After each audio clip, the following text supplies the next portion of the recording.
Bonjour à tous.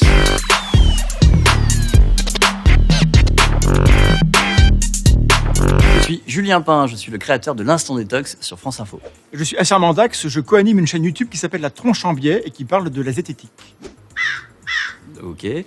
Vous savez tous ce qu'est une rumeur. Un bruit qui se répand, une histoire surprenante qui circule par le bouche à oreille et dont on ignore la source. Par exemple, il paraîtrait que... Très bien comme début pour une rumeur, oui. Bon, il paraîtrait que le mot zététique n'existerait pas et qu'il aurait été inventé pour faire intelligent. On pourrait le croire, mais en fait, la zététique, c'est l'art du doute. Oui, ok, je le savais. Mais bon, ce type de rumeur, ça existe depuis toujours. C'est toujours des histoires séduisantes qu'on adore répéter, même si on n'y croit pas d'ailleurs. Et avec l'arrivée d'Internet, on communique beaucoup plus rapidement et les rumeurs se propagent d'autant plus vite.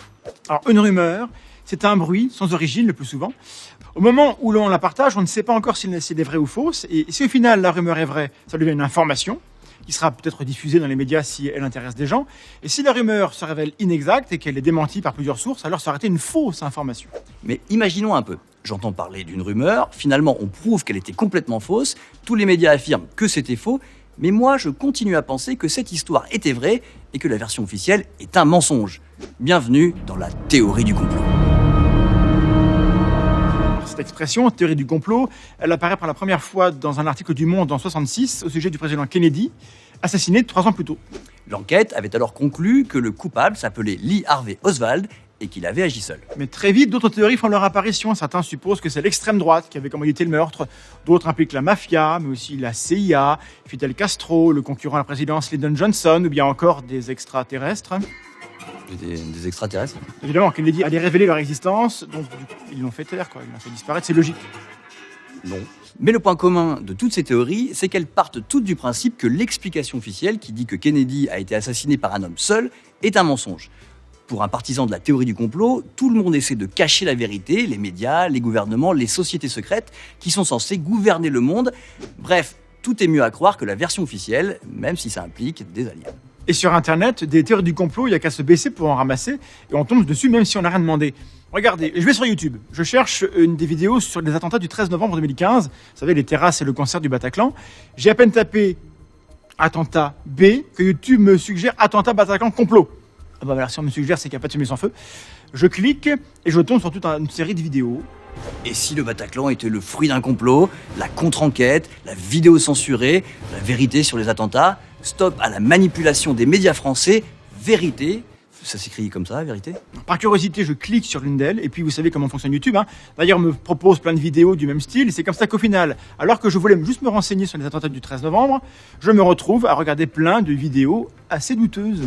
C'est vrai que de nos jours, quand on veut s'informer, on a un peu moins tendance à ouvrir un journal. On se laisse plutôt guider par les suggestions Google, YouTube. On va lire des articles que nos amis partagent sur Facebook et qui ne sont pas forcément les plus fiables. Bref, on est plus sensible à la désinformation, c'est-à-dire qu'on croit s'informer alors qu'on se fait polluer en fait par des contre-vérités. En plus, notre cerveau est facilement influençable. On croit plus facilement ce qui confirme les opinions qu'on a déjà. Par exemple, si je suis persuadé que l'État est complice avec les laboratoires pharmaceutiques pour nous imposer des vaccins qui ne servent à rien, je tape « vaccins inutiles » dans Google. Et le lien proposé est un site qui annonce « Les vaccins sont tous inutiles et dangereux ». Encore une très belle orthographe, c'est toujours un signe de qualité ça. L'orthographe est un complot, monsieur. Bref, ma recherche va me conforter dans mon opinion. Et si cette première recherche n'avait rien donné, j'aurais continué jusqu'à ce que je trouve des gens d'accord avec moi. C'est ce qu'on appelle le biais de confirmation. On cherche davantage, on croit davantage, on retient mieux ce qui va dans notre sens. Pour éviter la désinformation, quelques petits conseils. Vérifiez la source, regardez qui a écrit l'info que vous lisez, et est-ce que la personne ou cet organisme est digne de confiance. Regardez comment l'info est écrite. Est-ce qu'il s'agit de quelqu'un qui présente des faits de manière objective, ou bien de quelqu'un qui vous donne son opinion et qui présente qu'un aspect du sujet?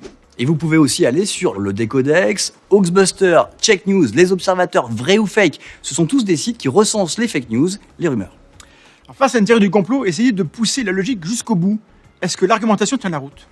Comparez, variez les sources, regardez ce que les autres médias disent sur un sujet. Si aucun journal, aucune chaîne de télé, aucune radio n'a parlé d'une info, eh bien c'est probablement qu'elle est fausse. À moins que, effectivement, tous les médias soient corrompus et contrôlés par les Illuminati et les aliens. En tout cas, c'est la fin de l'épisode. Bon, pensez à aller regarder les autres vidéos de cette chaîne et merci de nous avoir suivis. Au revoir. Une rumeur est une information non vérifiée et à la source non identifiée. Si la rumeur se confirme, ça devient une information. Sinon, c'est une fausse information. La théorie du complot récupère certaines rumeurs, même démenties, en affirmant que les versions officielles sont des mensonges. Face à un discours douteux, renseigne-toi, varie les sources. Il existe de vrais complots, mais il ne faut pas en voir partout.